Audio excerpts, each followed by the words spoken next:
Tamil Nadu tourism district wise tourist places பார்த்துட்ருக்கோம். இது வரைக்கும் தமிழ்நாட்டில் இருக்கிற 24 டிஸ்ட்ரிக்டில் இருக்கிற டூரிஸ்ட் பிளேசஸோட கம்ப்ளீட் இன்ஃபர்மேஷன்ஸ் பார்த்துருக்கோம்.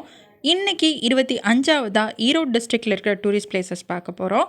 ஸ்கிப் பண்ணாமல் பாருங்கள், உங்கள் ஃப்ரெண்ட்ஸுக்கும் ஷேர் பண்ணுங்கள். ஈரோடு பவானி காவிரி ஆற்றோட நதிக்கரையில் அமைஞ்சிருக்கு. ஈரோடு மஞ்சள் நகரம் அப்படின்னு சொல்லப்படுது. ஈரோடு மஞ்சளுக்கு புவிசார் குறியீடும் கொடுக்கப்பட்டிருக்கு. ஈரோடு துண்டுகள், படுக்கை விரிப்புகள் உலகம் முழுவதும் ஏற்றுமதி செய்யப்படுது. சங்கமேஸ்வரர் கோவில் ஈரோட்டிலிருந்து 14 கிலோமீட்டர் தொலைவில் அமைஞ்சிருக்கு. தேவார பாடல் பெற்ற கோவில் இது. பவானி, காவேரி, கண்ணுக்கு புலப்படாத அமிர்த நதி, இந்த 3 நதிகளும் கூடும் இடமான கூடுதுறையில் இந்த கோவில் அமைஞ்சிருக்கு. இந்த 3 ஆறுகளும் கூடும் இடத்துல இருக்கிறதுனால இந்த கோவிலில் இருக்கிற சிவன் சங்கமேஸ்வரர் அப்படின்னு சொல்லப்படுறாரு. பவானியும் காவிரியும் கூடும் இடத்துல வடகரையில் 4 ஏக்கர் பரப்பளவில் இந்த கோவில் அமைஞ்சிருக்கு. இந்த கோவிலுக்கு 2 வாயில்கள் இருக்குது. தமிழகத்தோட சிறந்த பரிகார தலங்களில் இந்த இடமும் ஒன்று. பிறப்பு முதல் இறப்பு வரை இருக்கிற அனைத்து தோஷங்களுக்கும் இங்கே பரிகாரம் செய்யப்படுது. வருடத்தோட எல்லா நாட்கள்லையும் இந்த கோவிலில் நிறைய பேர் வந்து பரிகாரங்கள் செய்கிறத நம்மளால் பார்க்க முடியும். காவிரி ஆறும் பவானி ஆறும் கூடுற சங்கமத்துறையில் காயத்ரி லிங்கேஸ்வரர் கோவில் இருக்குது. முனிவர் விஸ்வாமித்திரரால் காயத்ரி மந்திரம் சொல்லி பிரதிஷ்டை செய்யப்பட்டதால் இறைவனுக்கு காயத்ரி லிங்கேஸ்வரர் அப்படின்னு பெயர் வந்திருக்கு. இந்த கோவில் பக்கத்தில் தினமும் வந்து பரிகார பூஜைகள் நடக்கிறத வந்து பார்க்க முடியும் நம்மளால். கோவில் காலை 5 மணி முதல் பகல் 1 மணி வரையிலும், மாலை 4 மணி முதல் இரவு 8 மணி வரையிலும் திறந்திருக்கும். வெள்ளோடு பறவைகள் சரணாலயம் ஈரோட்டிலிருந்து 14 கிலோமீட்டர் தொலைவில் அமைஞ்சிருக்கு. சரணாலயம் 200 ஏக்கர் பரப்பளவில் அமைஞ்சிருக்கு. சரணாலயத்தில் பல்வேறு நாடுகளிலிருந்து ஆயிரக்கணக்கான பறவைகள் ஆண்டுதோறும் வருது. சரணாலயத்துக்கு விசிட் பண்ணுறதுக்கு சிறந்த காலம் அப்படின்னு பார்த்தோம்னா நவம்பர்லேருந்து மார்ச் வரைக்கும். இந்த நேரத்தில் வந்து பல்வேறு நாடுகளைச் சேர்ந்த பறவைகள் வந்து இங்கே வந்து கூடுகளை கட்டி முட்டையிட்டு குஞ்சுகளோடு வந்து அவங்களோட கண்ட்ரிக்கு வந்து திரும்பி போகிறது நம்மளால் பார்க்க முடியும். இந்த சரணாலயத்தில் பறவைகளை பார்ப்பதற்காக நிறைய டவர்ஸ் வந்து ஏரியை சுற்றி அமைச்சிருக்காங்க. இந்த இடம் பாதுகாக்கப்பட்ட இடமாக அறிவிக்கப்பட்டிருக்கு கவர்மெண்ட்டால். பண்ணாரியம்மன் கோவில் ஈரோட்டிலிருந்து 70 கிலோமீட்டர் தொலைவில் இந்த கோவில் அமைஞ்சிருக்கு. இந்த கோவிலில் விபூதி கிடையாது, புற்றுமண் தான் விபூதி பிரசாதமாக தரப்படுது. தெற்கு நோக்கி இருக்கிற அம்மன் கோவில் இது. அம்மன் சுயம்புவாக முளைச்சிருக்காங்க. இந்த கோவிலில் கண் பார்வை இல்லாதவங்க அம்மை நோய் தீர்வதற்காக குழந்தை வரம், வேலைவாய்ப்பு உள்ளிட்ட முக்கிய வேண்டுதல்கள் எல்லாமே அம்மனிடம் வந்து பிரார்த்தனையாக வந்து வைக்கப்படுது. பிரார்த்தனை நிறைவேறிய பிறகு வந்து அதற்கான நேர்த்திக்கடன்களும் வந்து செலுத்தப்படுது. நேர்த்திக்கடனாக வந்து கண்ணடக்கம், அதாவது கண்களில் ஏதாவது பிரச்சனை இருந்துச்சு அப்படின்னா அம்மன் கிட்ட வேண்டினதுக்கப்புறம் சரியாயிடுச்சு அப்படின்னா திருவிழா சமயங்களில் வந்து கண்ணடக்கம் வாங்கி அம்மனுக்கு வந்து சாத்தப்படுது. உருவத்தகடுகள் கை, கால், கண், உடல், இந்த மாதிரி எல்லா உருவங்களிலும் உடலில் இருக்கிற எந்த பிரச்சனையாக இருந்தாலும் அம்மன் கிட்ட வேண்டி அது சரியானதுக்கப்புறம் வந்து அந்த உருவத்தகடுகள் வந்து அம்மனுக்கு வந்து வைக்கப்படுது. அது மட்டும் இல்லாமல் அக்னிகுண்டம் இறங்குதலும் வந்து இங்கே நேர்த்திக்கடனாக பண்ணப்படுது. அக்னிகுண்டம் அப்படிங்கிறத வந்து பக்தர்கள் வந்து காடுகளுக்கு போய் மரங்களை வெட்டி, இதை வந்து கரும்பு வெட்டுதல் அப்படின்னு சொல்கிறாங்க. அந்த மரங்களை வந்து கொண்டு வந்து மலை போல் குவித்து அதை எரித்து 8 அடி நீளம் பரப்பு கொண்ட அக்னி குண்டமாக்கிறாங்க. முதல்ல தலைமை பூசாரி வந்து இந்த அக்னி குண்டத்தில் நடந்து போவார். பின்பு லட்சக்கணக்கான பக்தர்கள் வந்து அக்னி குண்டம் இறங்குறாங்க. காலையில் 4 மணிலிருந்து மாலை நடை சாற்றும் வரை பக்தர்கள் தொடர்ந்து அக்னிகுண்டம் இறங்கும் மிகப்பெரிய பிரம்மாண்டமான மெய்சிலிருக்க வைக்கும் காட்சி இது. கோவில் காலை 6 மணி முதல் 12 மணி வரையிலும், மாலை 4 மணி முதல் இரவு 9 மணி வரையிலும் திறந்திருக்கும். திண்டல்மலை முருகர் கோவில் ஈரோட்டிலிருந்து 7 கிலோமீட்டர் தொலைவில் திண்டல் மலையில் இந்த முருகர் கோவில் அமைஞ்சிருக்கு. அருணகிரிநாதரால் பாடல் பெற்ற 178 தலங்களில் திண்டல்மலை வேலாயுத சுவாமி கோவிலும் ஒன்று. இந்த திண்டல்மலை முழுவதும் உயர்ந்த மரங்கள் நிறைந்து காணப்படுது. திண்டல்மலை மீது தீபஸ்தம்பம் அமைக்கப்பட்டிருக்கிறது கூடுதல் சிறப்பு. இங்கே தீபத்திருநாள் அன்னைக்கு திருவிளக்கு ஏற்றி பக்தர்கள் ஜோதி வழிபாடு நடத்துகிறாங்க. இந்த கோவிலில் மூலவர் குழந்தை வேலாயுத சுவாமி, குமார வேலாயுத சுவாமி அப்படின்னும் சொல்லப்படுறாரு. இந்த கோவிலில் பிரம்மாண்டமான இடுமனார் இருக்கார். இந்த இடுமனார் பஞ்சம் வந்தபோது மழை பொழிய பக்தர்கள் வந்து வேண்டியதாகவும் அவர்களுடைய வேண்டுதலை வந்து முருகர்கிட்ட சொல்லி மழை பொழிந்ததாகவும் வரலாறு சொல்லுது. இதனால் இங்கே இருக்கிற மக்கள் தங்களோட வேண்டுகோளை இடும்பன் மூலமாக முருகருக்கு தெரிவித்து முருகரோட அருளை பெறுவது இன்னைக்கும் நடைமுறையில் இருக்கு. தீரா வினை தீர்க்கும் வேலுடன் காட்சி தருகிறார் திண்டல்மலை முருகன். கருவறையோட வடமேற்கு பகுதி மலை சரிவில் சற்று தாழ்வான பகுதியில் தன்னாசி குகை இருக்குது. இந்த தன்னாசி குகையில் கார்த்திகை தீபத்தன்னைக்கு மட்டும் சிறப்பு பூஜைகள் நடக்குது.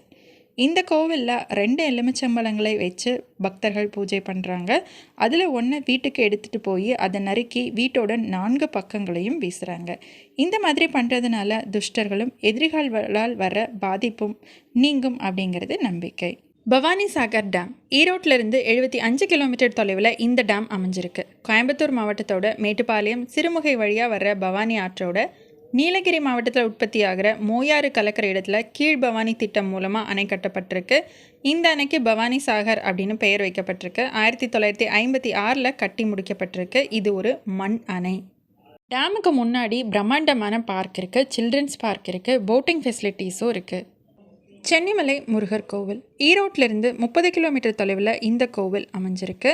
அருணகிரிநாதரால் பாடல் பெற்ற இந்த கோவில் 3000 ஆண்டுகள் பழமை வாய்ந்தது. சென்னிமலையில் அமைஞ்ச முருகன் சன்னதியை பார்க்கணும் அப்படின்னா 1320 திருப்படிகள் ஏறி தான் முருகனை தரிசனம் பண்ண முடியும். 18 சித்தர்களில் ஒருவராக கருதப்படுற பின்னாக்க சித்தர் அப்படிங்கிறவருக்கு இங்கே தனி சன்னதி இருக்குது. இந்த சித்தர் இங்கே தான் சமாதி அடைஞ்சிருக்காரு. தன்னை நாடி வரும் பக்தர்களுக்கு தன்னோட நாக்கை பின்னுக்கு மடித்து அருள்வாக்குக்குரிய காரணத்தினால இவர் பின்னாக்க சித்தர் அப்படின்னு சொல்லப்படுறாரு.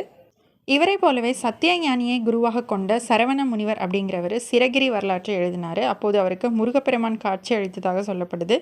இந்த முனிவரோட சமாதியும் மலையின் மேல் பகுதியில் இருக்குது. கொடிவேரி டேம் வாட்டர்ஃபால்ஸ் ஈரோட்டிலேருந்து 50 கிலோமீட்டர் டிஸ்டன்ஸில் இந்த டேம் வாட்டர்ஃபால்ஸ் அமைஞ்சிருக்கு. இந்த டேமோட அடிவாரத்தில் ஒரு பிரம்மாண்டமான பார்க்கும் இருக்குது, சில்ட்ரன்ஸ் பார்க்கும் இருக்குது.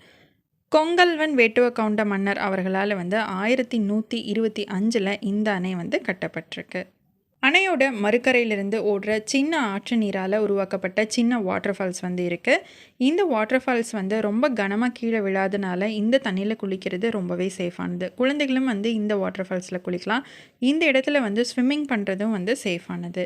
இந்த வாட்டர் ஃபால்ஸ்க்கு வெளியவே, அதாவது இந்த டேமுக்கு வெளியவே ஃப்ரெஷ்ஷாக பிடிச்ச மீன்களை விற்பனை செய்கிறதையும் பார்க்க முடியுது. மீன்களை வறுத்து தர்றதையும் பார்க்க முடியுது. நம்ம வேணும் அப்படின்னா சமைத்த மீன்களையும் வாங்கி உண்ணலாம். இந்த இடத்துல படகு சவாரியும் இருக்குது.